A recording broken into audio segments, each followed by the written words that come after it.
Senhoras e senhores, vocês pensaram que eu não vinha, mas estamos aqui para mais uma edição do Agita Podcast. E, é claro, hoje vamos receber um convidado super especial aqui, o Roberto Requião, que já foi governador, já foi senador e tem uma carreira política aí muito extensa aqui no estado do Paraná e também no Brasil.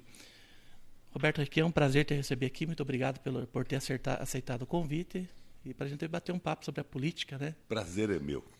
Enquanto a grande mídia comercial está dominada por interesses muito claros, que na sua maioria não são brasileiros, nem do Brasil, nem do nosso povo, a gente vai comendo pela borda com esta mídia paralela. Por isso eu tenho um prazer enorme de estar com vocês aqui no Agita Podcast. Valeu, muito obrigado. Como que está sendo essa caravana? Qual que é a tua avaliação do evento que foi realizado ontem aqui na cidade? Maravilha! A Câmara Municipal superlotada de companheiros para discutir o que acontece no Paraná e no Brasil. E o que está acontecendo aqui não está muito bom. Hoje no Brasil tem famílias tentando conseguir alimentos em carros de lixo. Uma coisa terrível. Tem gente comendo sopa de osso, que é descarte de açougue. Tem gente assando pé de galinha, sem emprego, sem dinheiro. A gasolina num preço absolutamente astronômico, quando a gente sabe que a gasolina sai do nosso solo, é refinada nas nossas refinarias por trabalhadores brasileiros, com preços internacionais. Nós estamos sendo roubados de A a Z e a gente precisa entender isso, porque só podemos mudar uma realidade depois de conhecê-la em profundidade. É isso que nós estamos fazendo nessa caravana. Nós estamos discutindo o Paraná e o Brasil e, ao mesmo tempo, eu coloco a minha pré-candidatura ao governo do Estado. Fui governador 3 vezes, estou indignado com o que acontece e acho que nós precisamos consertar isso. Erro demais, incompetência demais, inexperiência demais, ao lado da famosa corrupção brasileira.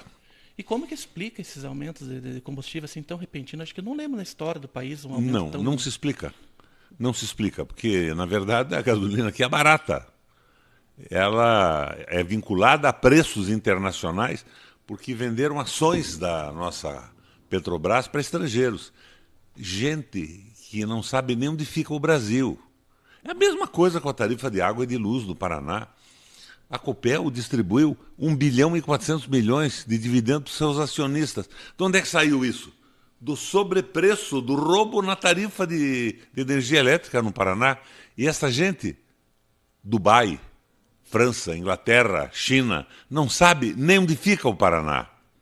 Então é um erro absoluto do ponto de vista administrativo e por trás disso você sabe que a tradição é haver muita corrupção.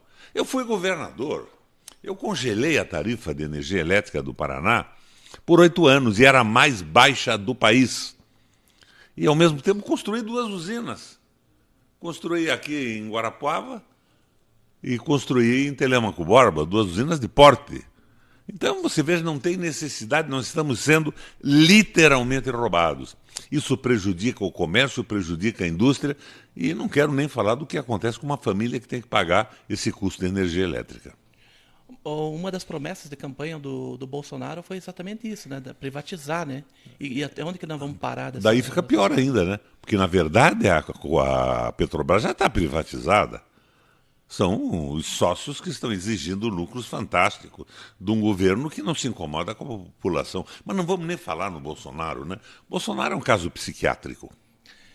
E qual que é o percentual que está na mão de empresários e ações? Da Petrobras, 64%. Nossa, mas é a maioria, então. Não, nós temos a maioria das ações ordinárias que tem direito a voto. Mas como o governo é um governo entreguista, a nossa maioria das ordinárias vota com a canalice dos especuladores. Desculpe minha ignorância, mas até quantos por cento pode se vender uma estatal? Assim? Na minha opinião, Quanto estatal pode? como de água, de energia elétrica, de eletricidade, nós não devíamos vender nada.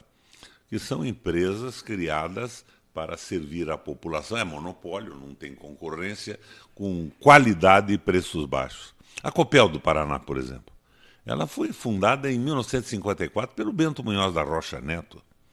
E eu, no governo, consegui colocar a tarifa mais baixa do Brasil e construir 2 usinas, o Fundão e Mauá, em Cornélio Procópio. Por que eles não fazem assim? Por que nós estamos sendo roubados dessa maneira? Que tipo de governo está governando o Estado hoje para ter esses preços absurdos num momento de dificuldade de economia popular, economia do Estado inteiro, com lucros fantásticos para pessoas que nem moram no Brasil, nem sabem onde fica o Paraná? Que tipo de negociata é essa? É aquele modelo. Pequenos governos e grandes negociatas. É complicado mesmo, realmente.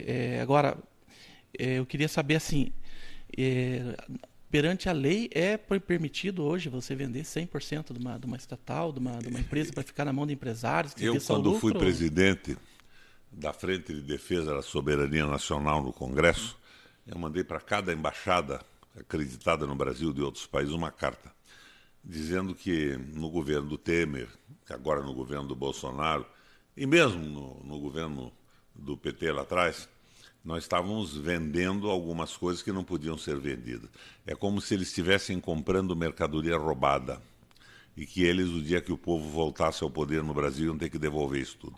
Nós estamos sendo roubados, literalmente roubados. Você veja, água, por exemplo. Em Londres e em Paris, privatizaram isso. E estão estatizando porque não deu certo. A empresa privada quer cobrar a tarifa mais alta possível. E como é que você consegue uma tarifa alta? Você diminui os investimentos ou acaba com eles e aumenta a tarifa. E sangra o povo, sangra a economia popular. É isso que a gente tem que resistir. É um erro, é uma negociata, mas basicamente é um erro essa visão do liberalismo econômico, né? E quem tem se levantado contra esse liberalismo econômico no mundo hoje não sou eu, não. É o Papa Francisco. Essa cobiça brutal, 1% da população mandando no resto, o povo semi-escravizado, não pode ser assim. A administração pública tem que ser feita com solidariedade, com fraternidade, com amor pela população. Senão não é administração pública, é uma usurpação dos direitos das sociedades. Então, o pessoal que tem essa política de privatização, o argumento deles é na questão de desinchar o Estado, né? Desinchar o Estado cobrando o preço que cobram. Você já viu que aqui no Paraná a gasolina comum já está quase a 7, né?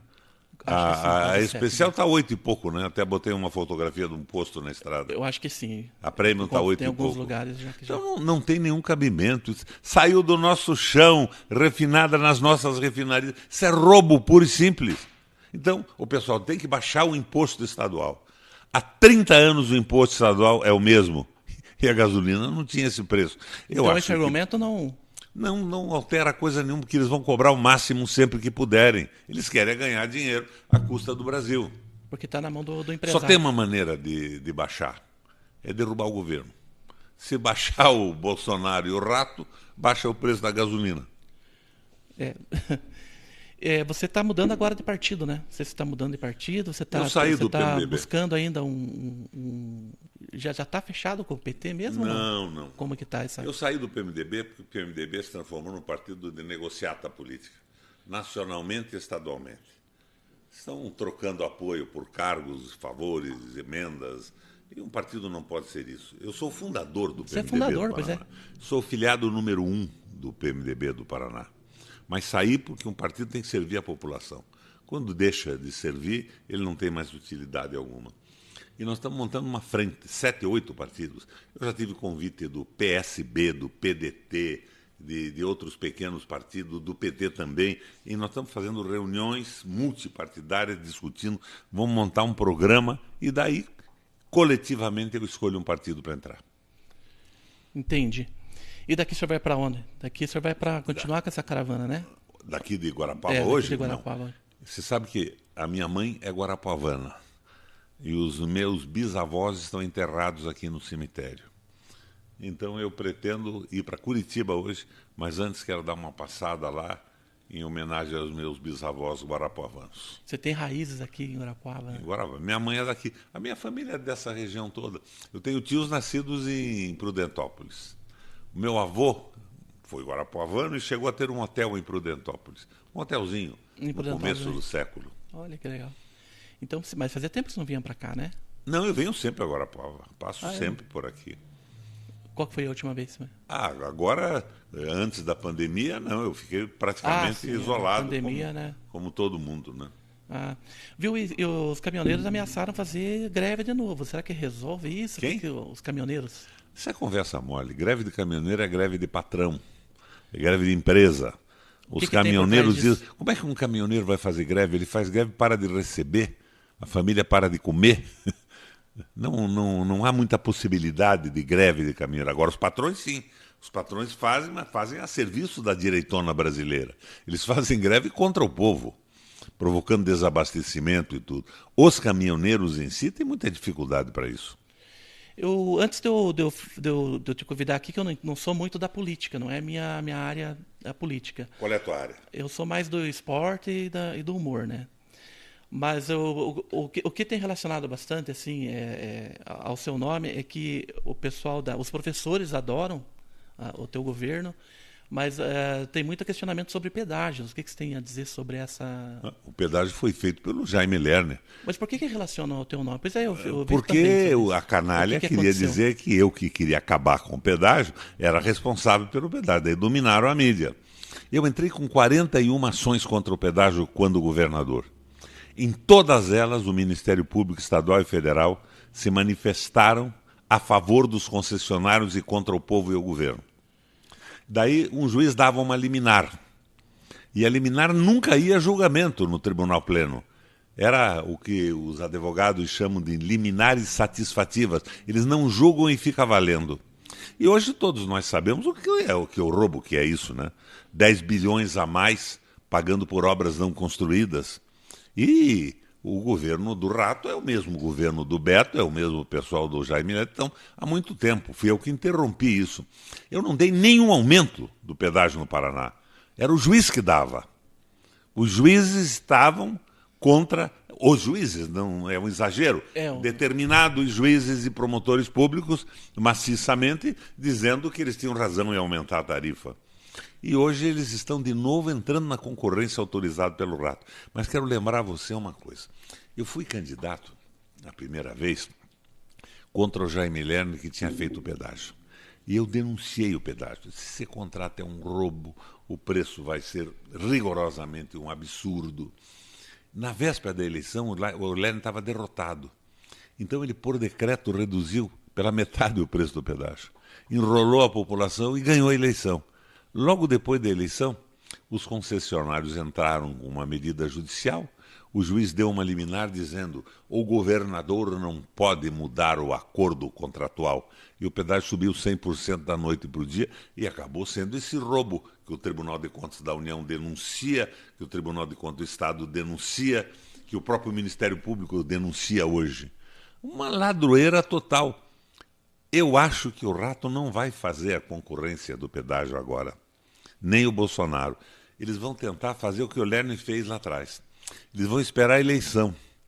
Depois da eleição, eles colocam o preço que quiserem e ninguém reclama mais, porque de novo o Ministério Público e a Justiça sustentam a patifaria. Em termos jurídicos, eles dizem pacta sunt servanda. Os contratos têm que ser observados, é a tradução dessa frase latina. Daí empurram nas costas da gente a roubalheira que fizeram. Eu ouvi dizer que agora eles não iam renovar essas concessões aí. Vão fazer uma nova licitação, mas com as mesmas empresas que estão devendo dinheiro para a gente. Com a mesma, né? O deputado Maurício Requião Filho, o Arilson Chiorato, os deputados da oposição já denunciaram esse roubo absurdo. 10 bilhões a mais, porque cobraram em cima de duplicações de viadutos que não foram construídos. E o DR e a agência reguladora autorizavam, sem que houvesse a obra. Então esse pessoal, em vez de estar na cadeia, os que autorizaram e os que receberam, estão participando de novo do processo, porque o Rato deixou... um rato pequenininho é um ratinho, né? Quando ele fica maior, fica um rato. E quando fica velho, fica um ratão. E o estado do Paraná é a maior tarifa de pedágio que tem, né? No Brasil. Um roubo completo, absurdo. O pedágio é uma vergonha, nós já pagamos os impostos. Veja bem, se tivéssemos uma dificuldade muito grande hoje, a economia vai mal e tal, estatizava esse pedágio e cobrava um pedágio de manutenção. Então, ao invés de você pagar 15 quando estava passando numa praça de pedágio, você pagava R$ 1,50 para manter você que está usando. Não tem nenhum sentido a privatização das estradas. Os Estados Unidos têm pedágio, mas sempre onde há um pedágio, há uma opção de uma estrada pública gratuita. É um grupo privado que resolveu fazer uma estrada mais reta e mais rápida, eles cobram por isso, mas você não é obrigado a utilizar e a pagar. Você só paga se quiser. Nossa, uma coisa que eu não sabia, e era um grande argumento que eles tinham, né? Os Estados Unidos também cobram pedágio e tal. Os Estados Unidos é todos os caminhos livres. Mas na pista que tem pedágio é opcional a pessoa ir para aquela. Opcional. Se você der é uma pista privada, os caras compraram a terra, fizeram a estrada mais reta e tal coisa. Então você paga por um serviço extra, mas você tem sempre a opção de andar na estrada pública. Sempre tem uma outra alternativa, né? Não é que nem aqui, pública. Que o cara tem que ou vai por ali, ou não tem outra opção, né? Então, mas e como que resolveria isso? Resolve facilmente, né? Não fazia com a licitação, acabou. São 25 anos já.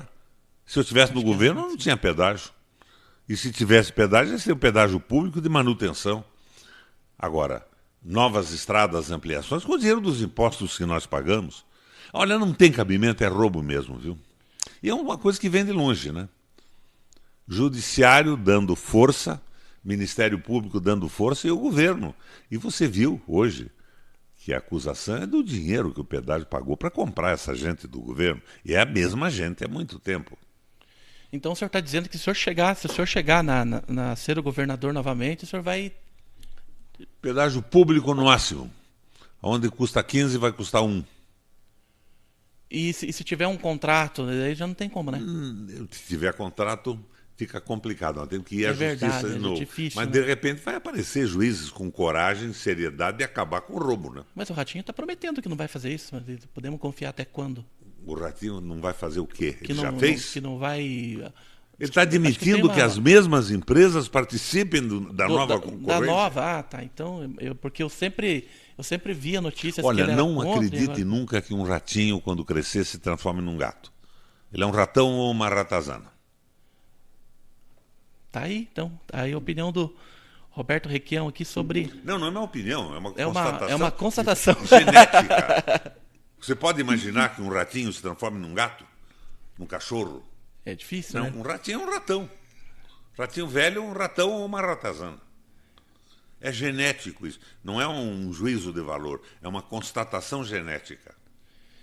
Agora, eu queria que você falasse um pouquinho sobre a educação, sobre que você teve uma boa gestão na avaliação dos professores. Eu fiz um governo que começou com um conflito com os sindicatos e tudo isso. As universidades estavam uma bagunça. Numa universidade, um professor de determinada matéria ganhava R$3.000, na outra ganhava 15.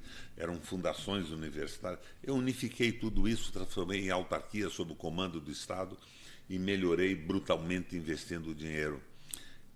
Em parceria com os professores do Paraná, o nosso ensino passou a ser o melhor ensino do Brasil.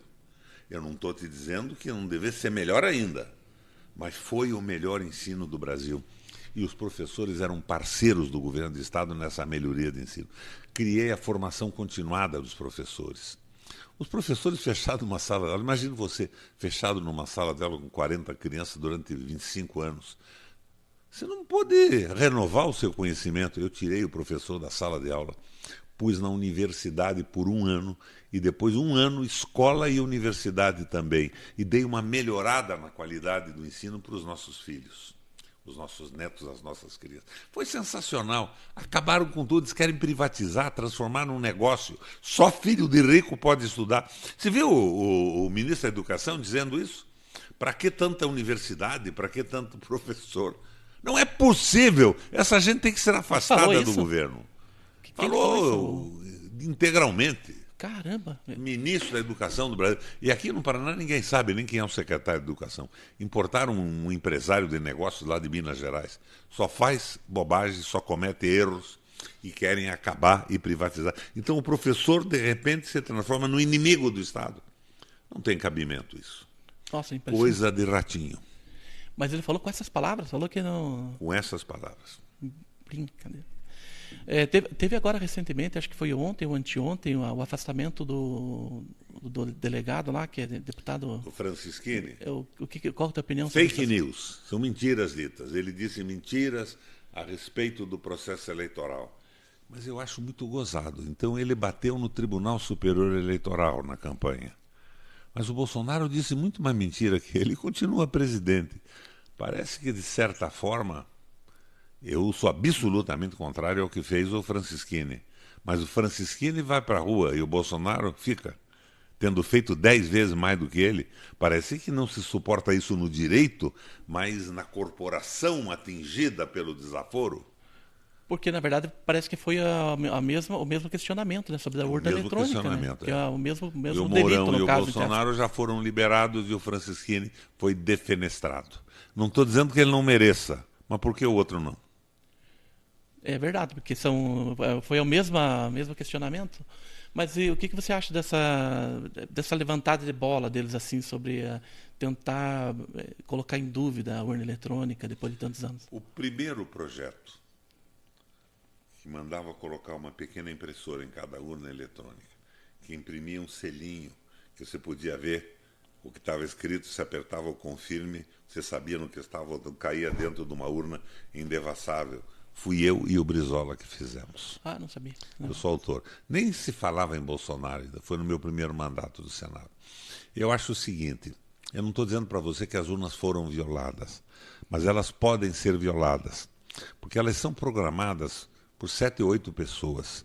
São funcionários do Tribunal Superior Eleitoral e alguns militares de um órgão militar. Se eles programarem erradamente para prejudicar um grupo e favorecer outro, todas as urnas vão funcionar assim. Então, com a pequena impressora que custava R$55 por urna, isso é quase nada, a gente tirava essa dúvida. Hoje, na Alemanha, o Supremo Tribunal proibiu essas urnas que não tem a confirmação física do voto.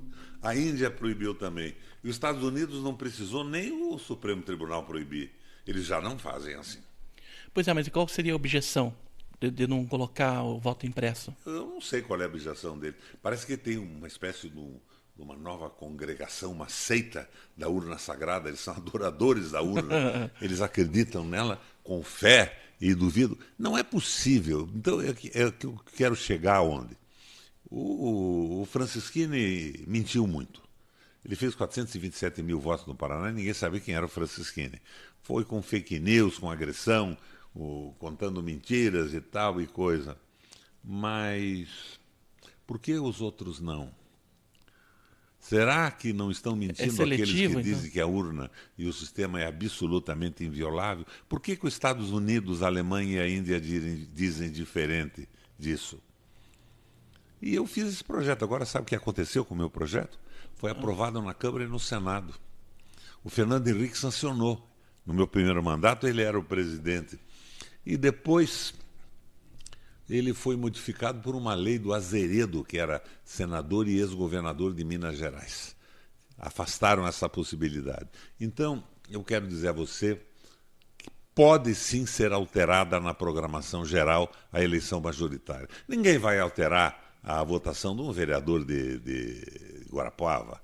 Mas quando entrar em jogo o petróleo, os minérios, a dominação do país, eles fazem qualquer coisa. Eles têm invadido o país no mundo inteiro. Por que não iam corromper 7 ou 8 pessoas para alterar a programação de cima para baixo, numa eleição majoritária em que o interesse do país esteja em jogo? O domínio, a soberania. Era muito bom que tivéssemos a impressorazinha. Por isso eu digo para você, cortaram a cabeça do Francisquini. E por que não cortam as outras cabecinhas? Porque estão entregando a Petrobras, a Eletrobras, estão privatizando a água. Como é que nós vamos poder pagar isso nesse custo que só aumenta para aumentar o lucro, diminuindo o investimento e aumentando tarifa? É uma loucura isso. E eu já mostrei que faço diferente. Eu tinha 320 programas a favor da população. Você me diz que não trata muito de política, mas você lembra do Panela Cheia, do Bom Emprego, do Trator Solidário, da irrigação noturna? Você lembra de microempresário não pagando imposto? Os pequenos, em vez de pagar 18%, pagando 2,5% ao ano. Você lembra do salário mínimo do Paraná aumentado? Eu aumentei o salário mínimo, mas diminui o imposto. Eu troquei imposto pelo emprego da população. E a população, tendo emprego e salário, ela gasta. Ela não vai esconder o dinheiro no colchão. Ela compra comida, ela faz funcionar o bar da esquina, o armazém. A economia funciona. E eu acabei, de certa forma, com o êxodo rural, a fuga das pessoas do campo, porque o trator solidário, o panela cheia, o fundo de aval, em que o Estado garantia empréstimo com juro baixinho para o agricultor que provasse que estava trabalhando, jogaram a agricultura para frente. E os filhos que tinham ido para a cidade voltavam porque tinha apoio para produzir. Nós somos o maior produtor de alimentos do mundo. E está faltando feijão e arroz. Nós estamos importando feijão e arroz. Nós estamos produzindo só soja e milho para exportação. E o povo não tem esse atendimento. Não há preocupação com o povo. É só negócio. Claro que o agro é bom, dá divisas e tudo. Mas nós temos que produzir comida. E está exportando mais, né? Nós estamos exportando milho, soja, trigo. E não estamos produzindo comida, está faltando. Você sabe que nós exportamos... Está mandando para lá e faltando para cá? Exportamos tanta soja que faltou soja para esmagar e fazer óleo de soja. Nós estamos comprando óleo de soja fora do Brasil e o preço já multiplicou. Vai para Você já foi comprar um litro de óleo para tua mulher? Sim, com certeza. Ou nem tem mulher? Com certeza, eu tenho. Tem? Sou casado. Eu sei, tá doído? Então você doído. Sabe como dói isso, tá né? Tá doído. E o povo sem arroz e feijão, estamos importando arroz e feijão e vendendo soja para o mundo para engordar o gado de países sérios. Tem que haver um equilíbrio nisso, gestão, competência, experiência. É isso que eu estou vendendo. O pessoal diz, não, Requião, você está velho. Tenho 80 anos. Mas eu tive fazendo um check-up aí, médicos importantes, aparelhos incríveis, entravam num buraco de um aparelho, saía pelo fiquei assustado. E o que eu posso fazer? Quanto tempo eu tenho de vida e o que eu posso fazer pela minha gente, pelo meu povo, pelos meus ideais? Ele disse, você tem que botar um limite na tua atividade. Você só vai viver bem mais 40 anos, depois tem que se aposentar. E eu estou aqui, 80 anos, corpinho de 44. Não parece mesmo, velho. Não parece mesmo. Tá bem aí. Vou tentar chegar assim lá também. Você está com quanto? Eu tô com 41 agora. 41. 40, metade, né? Quando Quase você tiver metade. 44, vai estar como eu. Deixa eu colocar a pergunta do Lobo. O Lobo foi convidado, Requião, para estar aqui junto com a gente. Sei que ele já te entrevistou várias vezes. O Lobo é um amigo, velho. E ele me falou que ele tinha uma amizade muito grande com você. E eu vou... Ricardo, você pode colocar no ar lá? Ele mandou umas perguntas aqui. Como ele não pôde estar aqui na mesa, mas ele queria mandar umas perguntas aí para o senhor responder. Olá, Rodrigo. Olá, Roberto Requião. A pergunta é, você pegou um governo, eu bem me lembro, do mentor e criador do pedágio, um governo quebrado, e transformou em projetos fantásticos que persistem até hoje e que mudaram a vida de muita gente e salvaram muitas crianças, como, por exemplo, o Leite das Crianças. Na atualidade, novos projetos nascerão?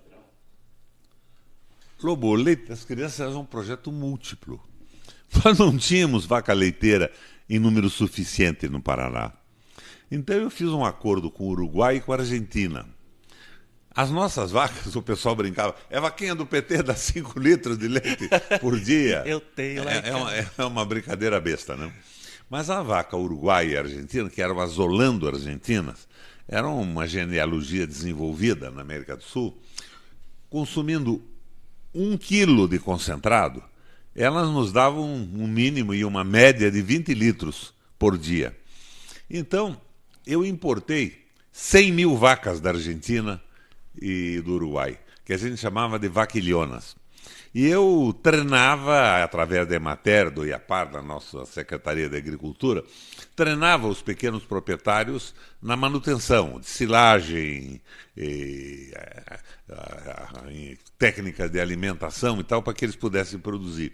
E a gente dava algumas vacas para cada um com um contrato. Eles não pagavam nada por isso, mas eles tinham que devolver para o Estado depois vacas no mesmo número que receberam, depois que elas dessem cria, para a gente poder distribuir para frente. Foram 100 mil vaquilhonas, como se diz em espanhol. Eram vacas jovens para poder produzir. Então, eu estimulei de forma brutal a pecuária leiteira e as usinas de transformação. Elas surgiram no Paraná num número enorme. O Estado comprava o leite e distribuía para as crianças pobres. Você não imagina o que era isso, Lobo?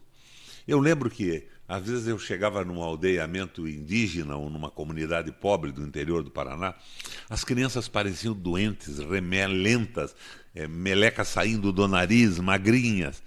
4 meses depois você passava lá, parece que estava entrando numa comunidade europeia, num país desenvolvimentíssimo. E tinham melhorado a qualidade de vida das pessoas.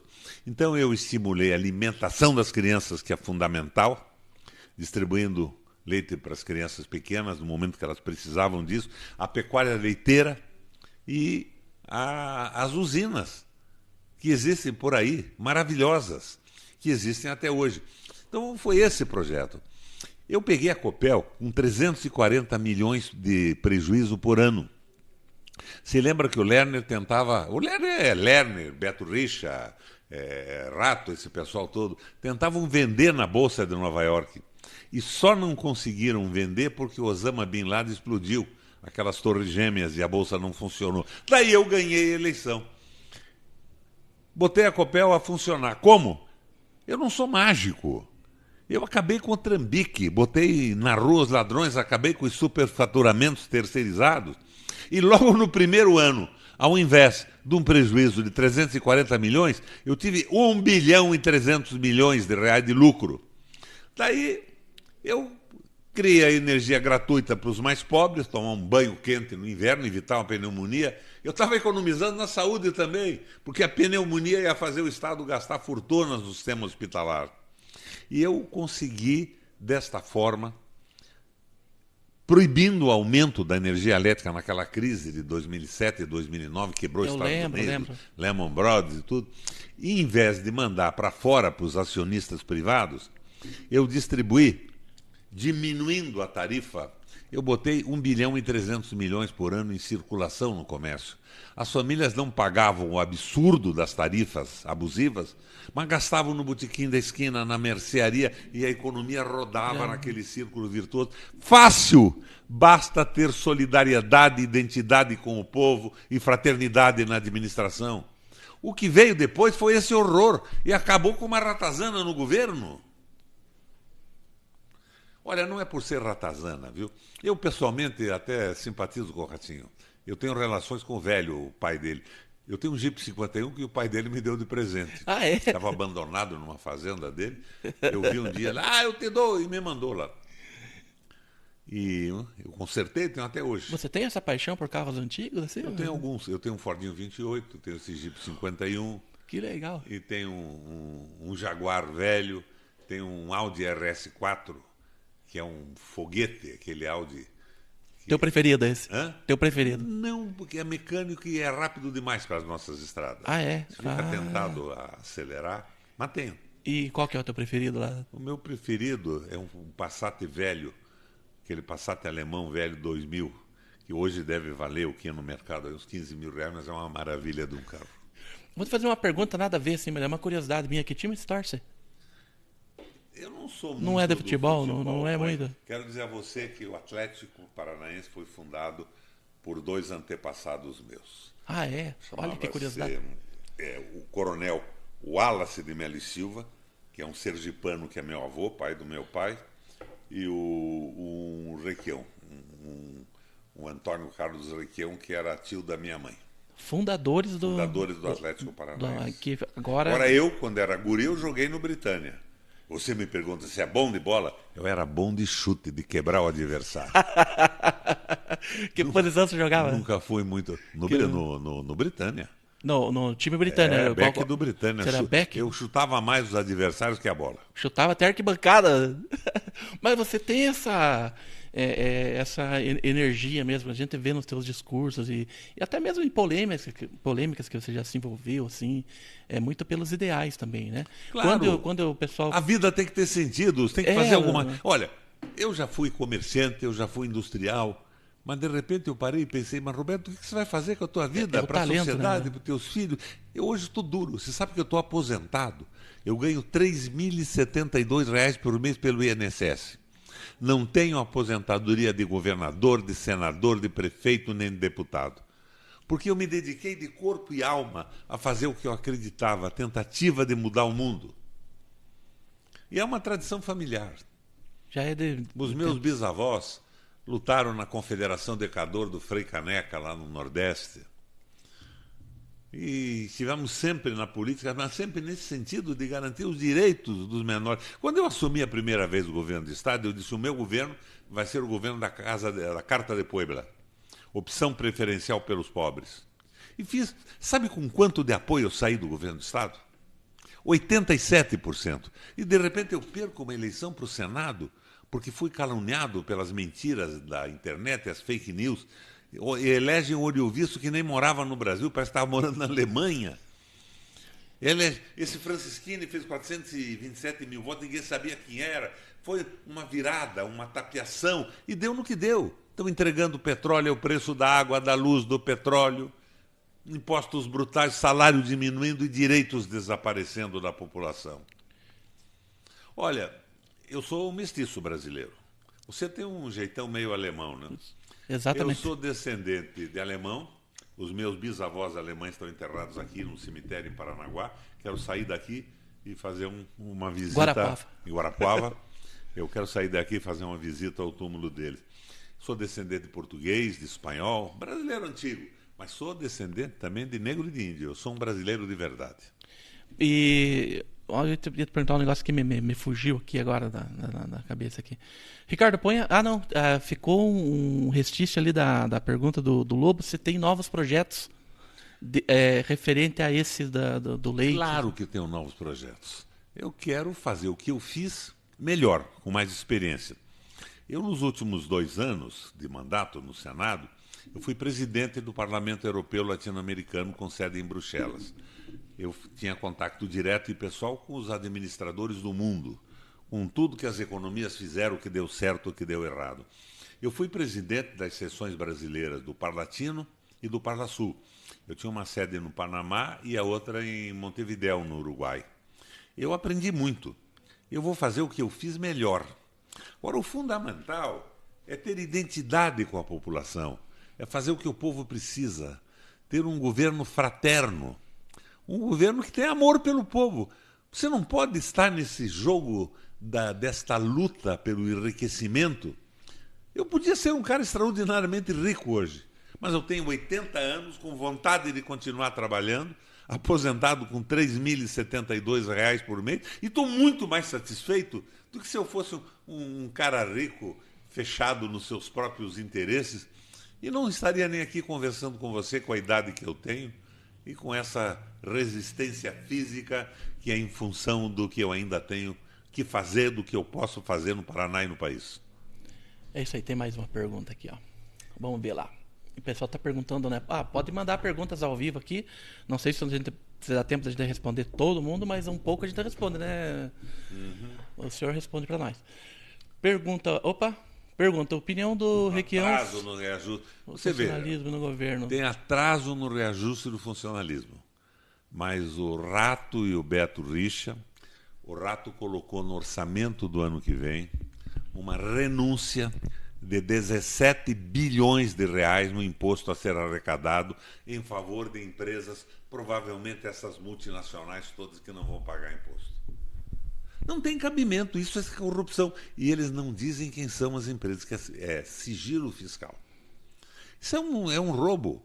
A coisa tem que estar equilibrada. O sujeito que me pergunta isso, dê uma olhada no meu governo. Eu atrasei funcionalismo?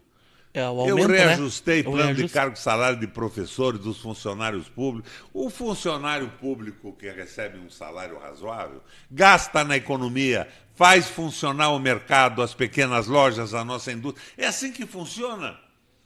Essa história de 17 bilhões de renúncia fiscal do Estado providencia concentração de renda, salário cada vez menor e pessoas cada vez mais ricas, uma minoria absoluta. Isso é uma loucura, é um erro.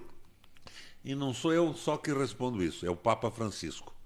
tem que acabar com essa ganância absoluta, a exploração do trabalho e a escravização das pessoas em favor de um raio de uma elite que não sei de onde é que surgiu.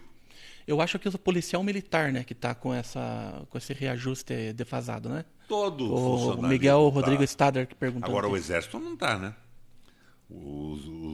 Os ministros militares estão ganhando 107 mil reais por mês, acumulando o salário de general com o salário de ministro, o que não era permitido antes.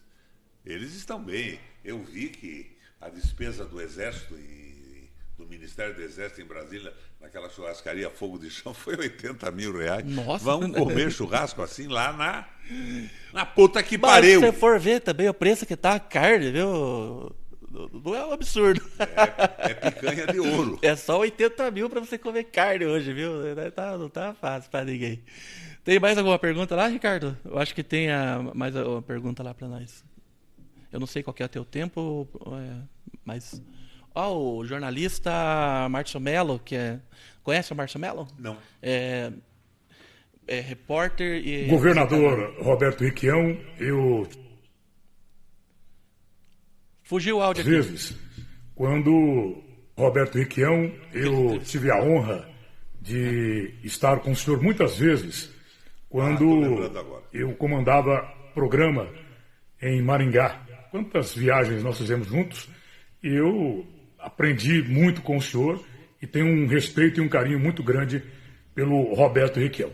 A minha pergunta é com relação à candidatura do Sérgio Moro, porque a gente sabe que as candidaturas a nível presidencial também acabam influenciando nas candidaturas a nível de Estado. Qual a opinião do senhor sobre a candidatura aí do ex-juiz Sérgio Moro? Você pode se surpreender. O Moro tinha uma boa relação comigo. O Moro me visitava no gabinete e eu fiquei empolgado com o início da Lava Jato. Porque o roubo na política brasileira é conhecido e eu acho que ladrão tem que ir para a cadeia. De qualquer partido que seja, ladrão de dinheiro público tem que ir para a cadeia, tem que ser afastado da vida pública. Mas o Sérgio, a mulher dele dizia o seguinte: o Bolsonaro e o Sérgio são a mesma pessoa. E o Sérgio chama a sua mulher de cônjuge. O Sérgio é medianamente alfabetizado. Ele não é um intelectual do direito, ele não é um juiz culto. Medianamente alfabetizado. Mas ele empolgou o Brasil e eu me entusiasmei com ele. Você pode não acreditar, fui eu que levei o Sérgio nas comissões do Senado para falar com os senadores. Ah, é? Levei o Sérgio Moro para lá. Mas daí eu vi que o Sérgio Moro estava perseguindo corruptos muitos, que tinham que ir para a cadeia. Mas ele estava perseguindo o pessoal nacionalista que defendia o Brasil, mesmo tendo um erro ou outro na vida. O Sérgio Moro condenou 11 agricultores os que tinham falsificado a merenda escolar. Sabe o que eles tinham feito? Eram agricultores que vendiam os seus produtos para as escolas. E teve um ano que alguns produtos não deram bem, como acontece com as safras frustradas. Eles substituíram, por exemplo, o tomate pelo pimentão. O Sérgio condenou, eles ficaram um ano e pouco na cadeia, eram 11 pais de família. Então, eu acabei vendo que ele queria aparecer e começou a fazer o jogo dos Estados Unidos, não era o jogo do Brasil. O que o Sérgio Moro conseguiu? Ele criou o clima para eleger o Bolsonaro, entregar a Petrobras para os estrangeiros, arrebentar com a soberania nacional, acabar com a aposentadoria dos trabalhadores, diminuir o salário, aumentar a carga horária e ficar nessa situação que nós estamos hoje, que famílias vão assaltar caminhão de lixo para achar comida, para poder almoçar, assando pé de galinha, fazendo sopa de osso. O Sérgio Moro é um equivocado.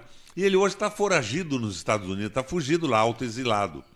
Então, eu acho que o Sérgio Moro é isso. E como o Sérgio Moro vai ser candidato a presidente da República. Eu acho isso uma piada. Ele foi completamente desautorizado pelo Supremo Tribunal. Ele fez condenações para tirar os políticos nacionalistas da política e das eleições brasileiras a favor de interesses americanos, jogando junto com o FBI, com a CIA. O brasileiro sabe o que é a CIA, pelo menos vê na televisão. É um organismo de bandidos americanos para defender seus interesses econômicos. Então, o Moro é um equívoco. E a candidatura dele é uma piada. Quem que é o melhor candidato, na tua opinião? O melhor candidato é o que tem um programa, tem uma história de compromisso, que mostre que nunca fugiu à sua fidelidade, identidade, solidariedade e amor à população, e apresente um programa curto, sem muita ambição, sem intenções que não possam ser cumpridas, mas que devolva a soberania do Brasil, a dignidade aos trabalhadores, garanta que os trabalhadores tenham salário, tenham garantia de aposentadoria e tudo mais. Sabe onde é que surgiu a aposentadoria no mundo? Ou coisa de comunista. Olha, eu não sabia. É terrível, não. O Bismarck estava reunificando a Alemanha. Ele era o chanceler, o ministrão que pretendia reunificar a Alemanha. Daí ele tomou conhecimento das ideias de um filósofo alemão que chamava-se Johann Schacht. O Schacht dizia o seguinte: minha gente, vocês verificaram como a burguesia, que eram os burgueses que moravam nos burgos, nos povoados, além das muralhas feudais, derrubaram as elites, porque o comércio aumentou, as atividades econômicas cresceram, eles ficaram ricos. E, de repente, eles não admitiram mais que as elites tivessem privilégio, que o cara fosse dono de toda a terra só por ter nascido numa família rica e os outros tivessem que trabalhar para eles. Eles derrubaram as elites. E o Schacht dizia: agora o comércio continua aumentando, está começando a industrialização, o mercantilismo, e os trabalhadores estão aumentando em número. O trabalhador tem como único capital a sua força de trabalho. Quando ele fica velho, que a força estiola, diminui, ele não consegue se manter mais. Já os outros, os burgueses que derrubaram as elites, vivem das suas propriedades, da renda das propriedades e do dinheiro acumulado. Vai haver uma revolta de trabalhadores e vão acabar com a burguesia. O Bismarck disse: não, eu quero paz na Alemanha. Então eu vou garantir que os trabalhadores, quando ficarem mais velhos e cansados, possam sobreviver com uma aposentadoria garantida num sistema tripartite. O Estado, o empregador e o trabalhador criam um fundo e os trabalhadores poderão viver muito bem na velhice. Ele criou essa aposentadoria. Esses merdas acabaram com a aposentadoria dos trabalhadores. Se veja bem que loucura.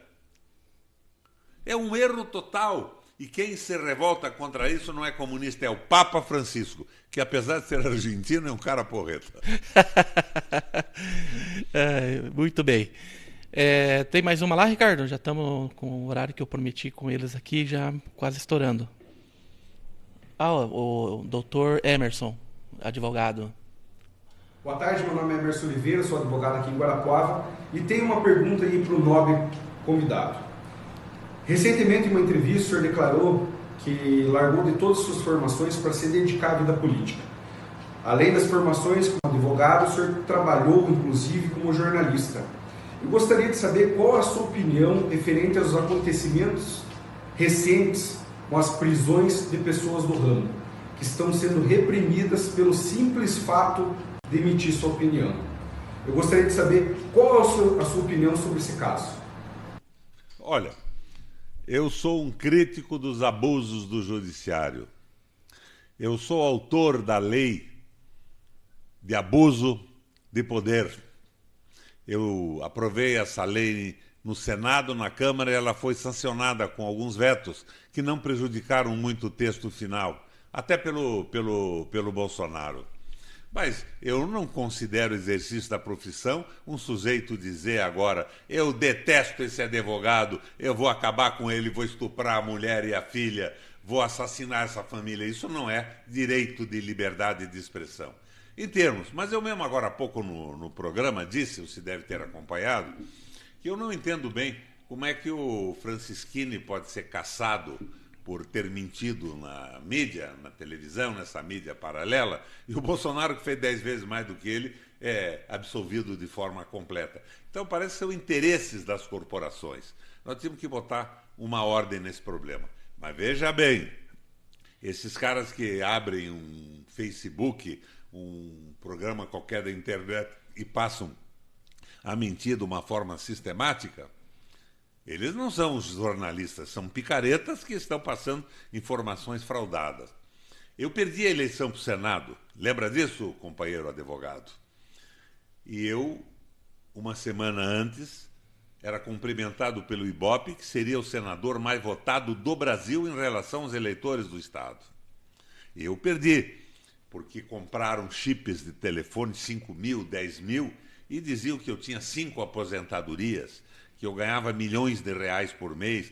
Mentiras que eu batia na minha mulher. Publicaram na internet boletins de ocorrência falsificados da minha mulher contra mim. E cá entre nós, hein? Lá em casa quem manda é minha mulher. Eu sou um marido obediente. Não é só então, lá, isso tudo tem que ser contido. Agora, modus in rebus, né? Nós temos que botar uma ordem nisso.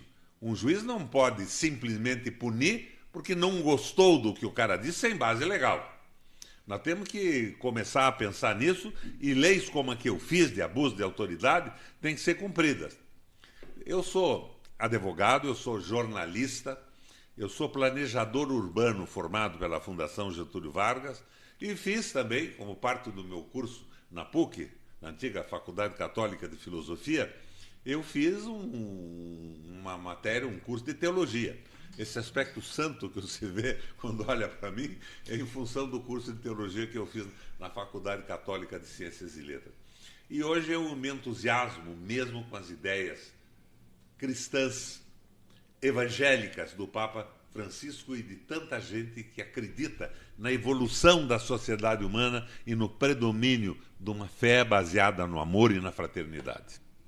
Estou nesse jogo, estou nessa luta. Agora, não acho que todo picareta que foi punido seja um inocente, mas acho que muitos inocentes estão sendo punidos com interesses corporativos e pessoais do judiciário.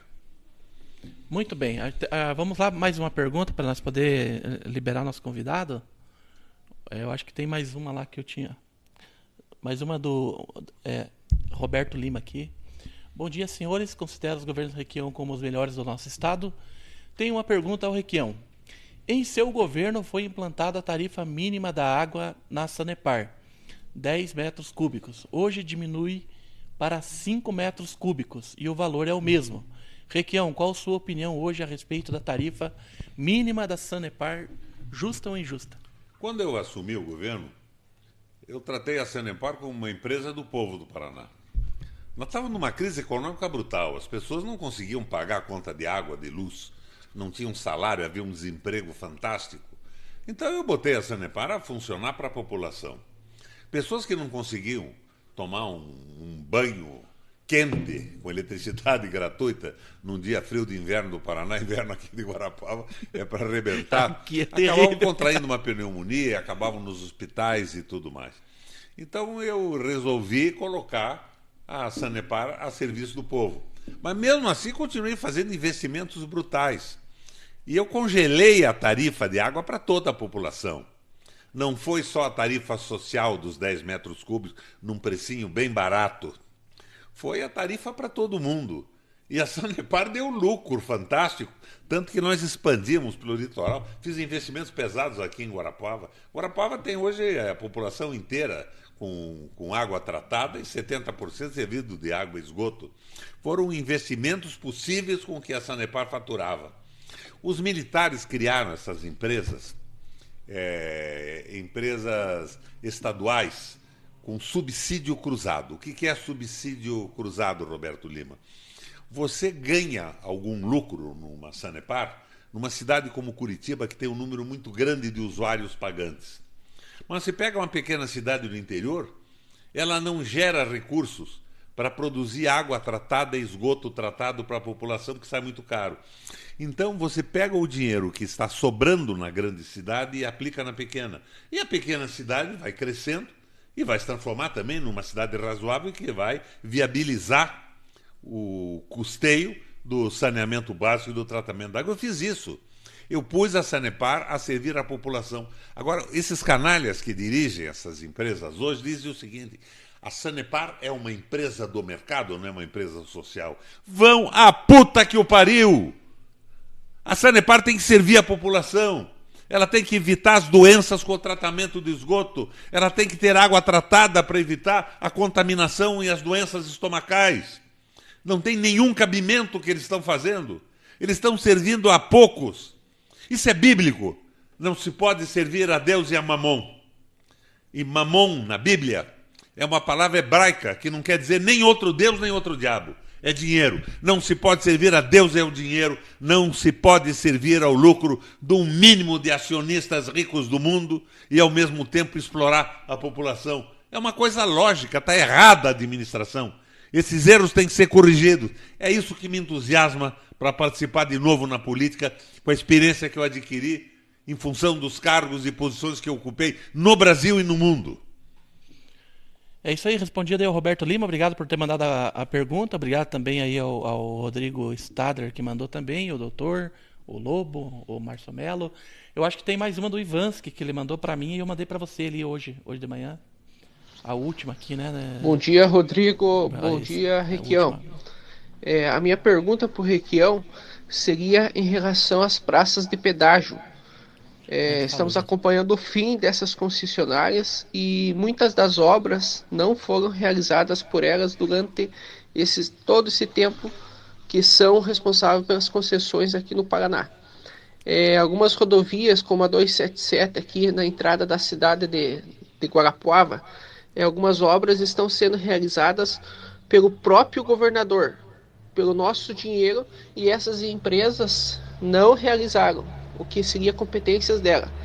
Na sua opinião, Requião, o que faltou por parte do governador Ratinho Júnior em relação a fazer essa cobrança mais intensa para que essas concessionárias realmente entregassem a concessão com essas obras realizadas? Faltou, companheiro, governador. Faltou identidade com a população, compromisso com o povo. Faltou o Ministério Público, que sempre apoiou essa roubalheira. Eu entrei com 41 ações contra as concessionárias de pedágio e o Ministério Público Estadual e Federal se manifestou nas 41 ações a favor deles e não a favor do povo. Faltou juiz. Eles davam liminares e não punham nunca em votação a iniciativa do meu governo para corrigir isso tudo. Falta governo, falta responsabilidade. É isso que está faltando. É uma roubalheira brutal. Nós estamos com o pedágio mais alto do Brasil, um dos mais altos do mundo. Você veja, eu construí no meu governo, nós construímos. Vamos acabar com essa história do eu. Curitiba, Santa Catarina, eles meteram pedágio.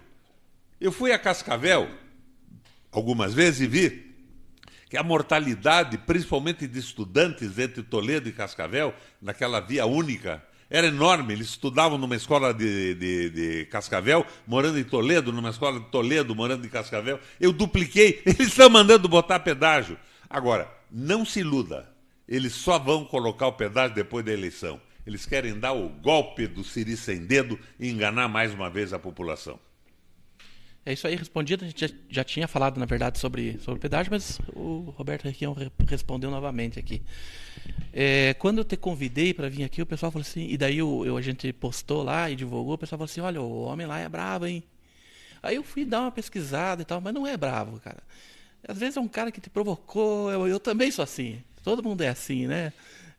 Com essa dinâmica. Olha, rapaz, a minha mãe é Guarapuava. Não tem nada de bravo. Você sabe o que quer dizer Guarapuava? Lobo bravo. Guará é lobo, Puava é bravo, lobo bravo. Eu fico muito pé da vida com ladrão do dinheiro público, com político safado, mas a minha solidariedade e fraternidade é absoluta com o povo que me elegeu tantas vezes e que merece dominar a economia, viver melhor e tem direito à felicidade. Não é possível que você seja tranquilo com um ladrão do dinheiro público. Por isso que eu estou pé da vida com o Rato, com o Bolsonaro, com essa gente toda. Já o Bolsonaro eu não sei bem o que é. Eu disse a vocês que eu sou formado nisso e naquilo, eu só não disse que eu sou oficial da reserva do Exército Brasileiro. E eu sou da cavalaria. Ah, é? Sou da cavalaria. E o cavalariano é um sujeito muito franco, verdadeiro, mas é muito pouco gentil. Talvez esses costumes venham por aí da minha formação. É isso aí. E foi um prazer muito grande conversar com você aqui. Esclareceu muita coisa e eu te conheci melhor também e aprendi muito através dessa conversa. Obrigado. E obrigado por ter atendido também aqui o pessoal que mandou as perguntas. E é isso aí. Foi um prazer E uma surpresa bacana ver o tipo de jornalismo que estão fazendo aqui, esse estúdio bem montado. Você já me falou da sua penetração, mas nós somos, de qualquer forma, um meio alternativo. Dissemos muitas verdades. Daqui a pouco a Globo entra no ar defendendo o interesse dos muito ricos, dos milionários e desprezando a população. Nós tínhamos que ter uma mexida forte nas comunicações do Brasil. Nada de censura, mas multiplicidade. Eu, no Senado e no governo do Estado, defendi muito as pequenas emissoras, as emissoras sociais dos municípios, e briguei para que tivessem não aqueles 5 watts, mas 15 watts, eu queria até mais de 15 watts. Multiplicar isso, porque a democratização se faz também pelo número. Mas hoje nós somos dominados, disciplinados e amestrados pela grande mídia. Parabéns pelo trabalho que vocês fazem aqui. Valeu, obrigado. Tem mais alguma coisa que você deseja falar, que você deseja, para a gente encerrar? Agradecer a vocês, dizer que eu fiquei impressionado com a nossa reunião na Câmara Municipal ontem. Muita gente, mas muita gente mesmo, vibrando com vontade. Nós vamos formar essa nossa frente multipartidária, que tem que ser multipartidária, e nós vamos dar um jeito nesse Paraná. Com experiência, vontade, mas fundamentalmente fidelidade a princípios e ao nosso povo e à nossa gente. E a experiência que é fundamental. Nós temos que saber o que fazer. Vamos consertar o que estragaram no nosso Estado. É isso aí, obrigado pela tua presença, obrigado ali também ao assessor ali, eu esqueci o Júnior, né? O Júnior aqui no... O Júnior, né? O Júnior falou que foi Quem está comigo aqui é o Joelcio. Joelcio. E daí tem o Júnior, Joelcio. E obrigado também ao Roberto Lobo, que me passou o contato para a gente poder agendar aqui. Esse foi mais um Agita Podcast. Fiquem aí ligados que na semana que vem tem mais convidados especiais aqui para a gente bater esse super bate-papo aqui no nosso programa. Obrigado, Ricardo. Valeu. Valeu. Até a próxima. Até a próxima.